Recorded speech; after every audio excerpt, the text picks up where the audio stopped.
evening, I'm Fana Sheikh and you're watching AWANI Tonight. There will be no lessons in the first week of the new academic year 2023 to 2024 beginning March 19th and 20th.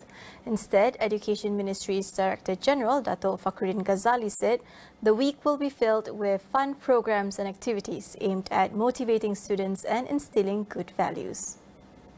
Fakhruddin said his ministry also has no plans yet to revert the start of the academic year back to January, though it has received many requests from parents to do so.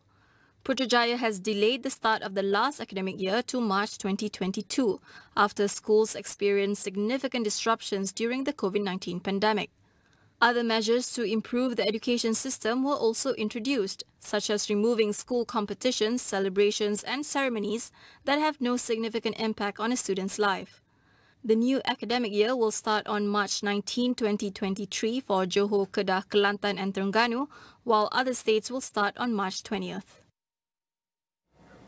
The government is aiming to table a senior citizens bill in 2024. Says Deputy Women, Family and Community Development Minister Aiman Atira Sabu. She says the proposed bill is a measure to protect the elderly as Malaysia prepares itself to become an aging nation by 2030. Sehubungan itu, KPWKM akan meneliti kesesuaian undang-undang terhadap anak-anak yang tidak bertanggungjawab kepada ibu bapa dalam akta tersebut bagi memastikan kesedaran masyarakat umum tentang kepentingan menjaga warga emas akan terus meningkat. InsyaAllah sekian, terima kasih.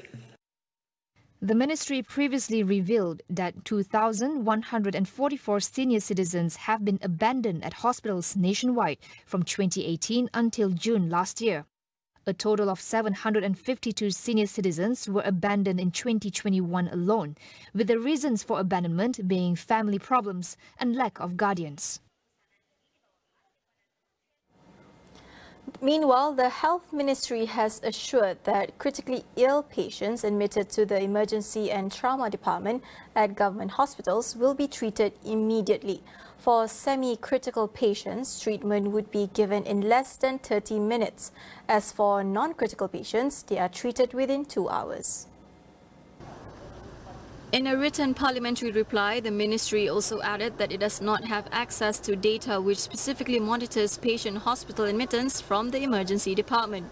Earlier, Health Minister Dr. Zaliha Mustafa has clarified that the average waiting time is determined by an internal audit and varies from hospital to hospital. Her ministry is exploring measures to solve the overcrowding issue at emergency departments of public hospitals, which includes a plan to set up hospital clusters with private specialist clinics and private hospitals to improve waiting times. There were a total of 222 cases of children who died from abuse between 2018 and 2022. Home Minister Dato' Sri Saifuddin Nasution Ismail said 133 deaths were boys and 89 cases were girls. Out of the number, a total of 154 of the cases have been resolved. According to him, the investigations of child abuse cases resulting in death were carried out under the legal provisions of the Children Act 2001 and the Penal Code. The data was revealed in a March 14 written parliamentary reply to Temerloh MP Salamiah Muhammad Noor, who had asked for the statistics for such deaths.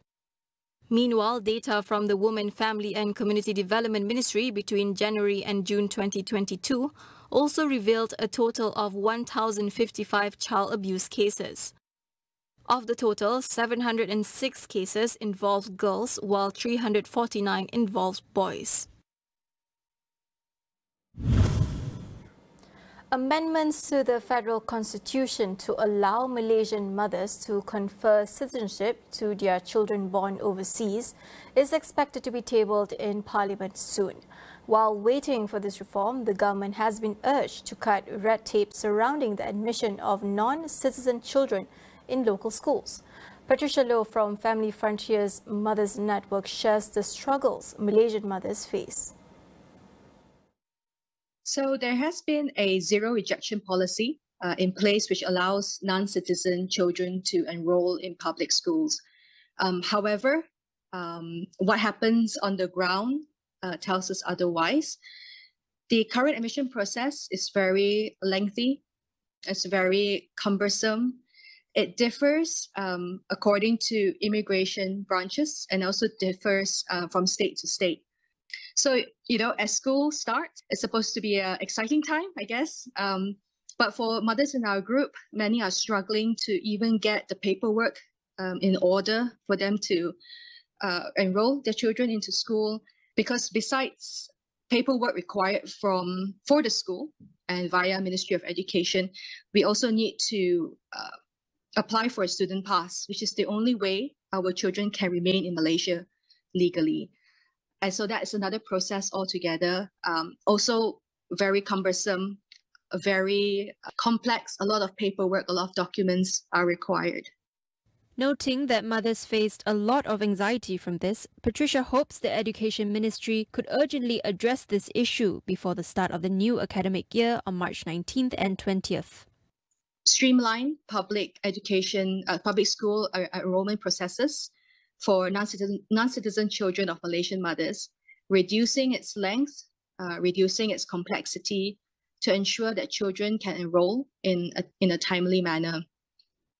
And the ministry must also ensure consistency across all state education departments and to provide non-citizen children of Malaysian mothers equal access to essential services and resources such as textbook loan schemes, government financial aid, and dental checkups. So our non-citizen children also face exclusion and discrimination in school, and one of it is children are not eligible for the national vaccination program. So we recently had a mother share with us that when it was time for the class to take their vaccination, her child was the only non-citizen student in the class. She was pulled aside and she had an X marked on her arm, and she was told to stand aside while all her other classmates took their jabs. And it was very hurtful for the mother to witness the child doing that. It's also hurtful for the child herself who had to undergo that. We will go for a quick break. Don't go anywhere.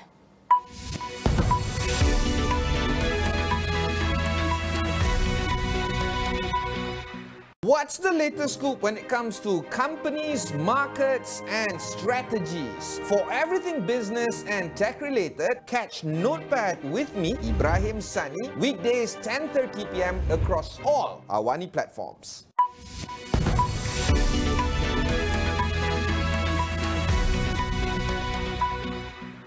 Welcome back. Protests against the arrest of former Pakistan Prime Minister Imran Khan had spread across the country as the government battles to restore calm. Police clashed with supporters of the opposition leader just outside his home in the city of Lahore as authorities tried to detain him on a court order. Khan is facing allegations that he sold state gifts he received while serving as Prime Minister from 2018 till 2022.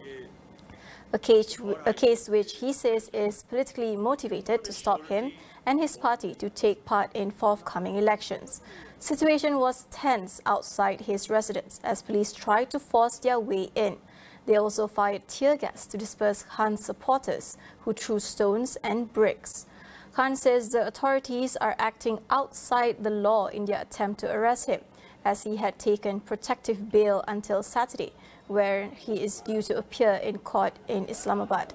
Senior leaders of Khan's Pakistan Tehreek-e-Insaf or PTI party warned of more protests should he be taken into custody. Last April, Khan was ousted as Prime Minister, but has kept up pressure on his successor, Shehbaz Sharif, with demonstrations calling for elections due later this year to be held early. Argentina's inflation rate has soared past 100% for the first time in 3 decades. Inflation hit 102.5% in February, the country's statistics agency said, meaning the price of many consumer goods has more than doubled since 2022. Food and drinks are among the items that appreciated the most, with a 9.8% increase in February compared to the previous month. Although the symbolism of the inflation rate shooting up past 100% is striking, the effects of soaring inflation have long been felt in Argentina. Argentina has been in economic difficulty for years, and most of the population now live in poverty. Last September, protesters took the streets to demand action to counter rising cost of living. The Argentinian government has been trying to contain inflation by capping the prices of food and other products, but political divisions have marred the country's economic policy. In other news, the military doctor who exposed China's government for covering up the SARS epidemic in 2003 has died aged 91. Zhang Yangyong passed away from pneumonia and other illnesses in Beijing on Saturday.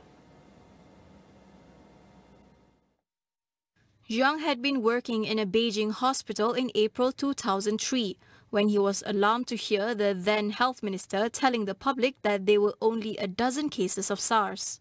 The senior doctor writes a letter stating that there were many more cases of SARS than were officially reported, which was picked up by the international press after being ignored by the Chinese state media.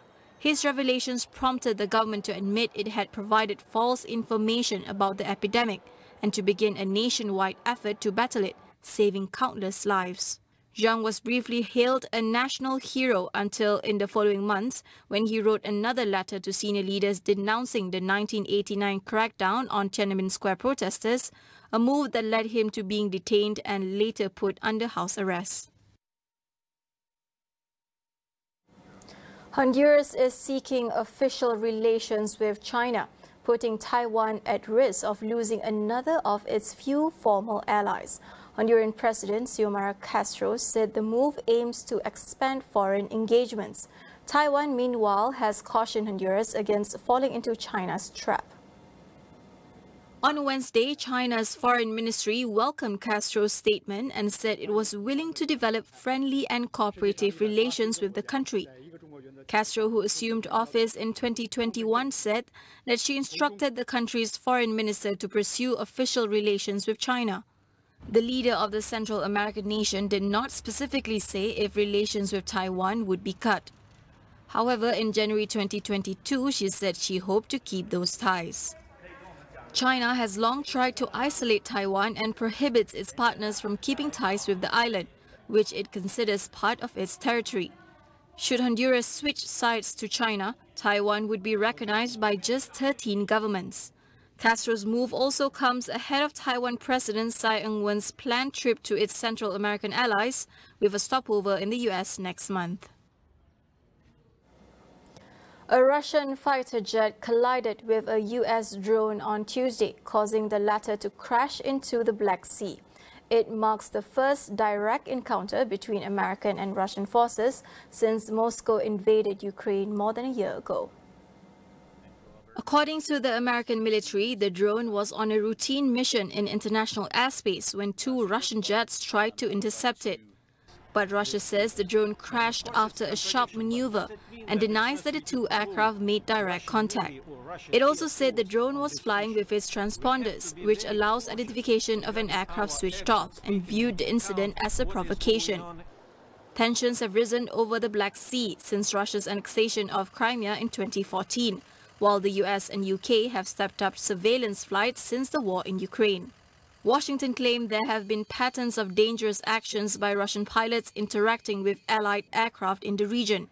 The drone incident further highlights the increasing risk of direct confrontation between Russia and the US over the Ukraine war. That wraps up Awani Tonight. I'm Fana Sheikh. Thank you for watching.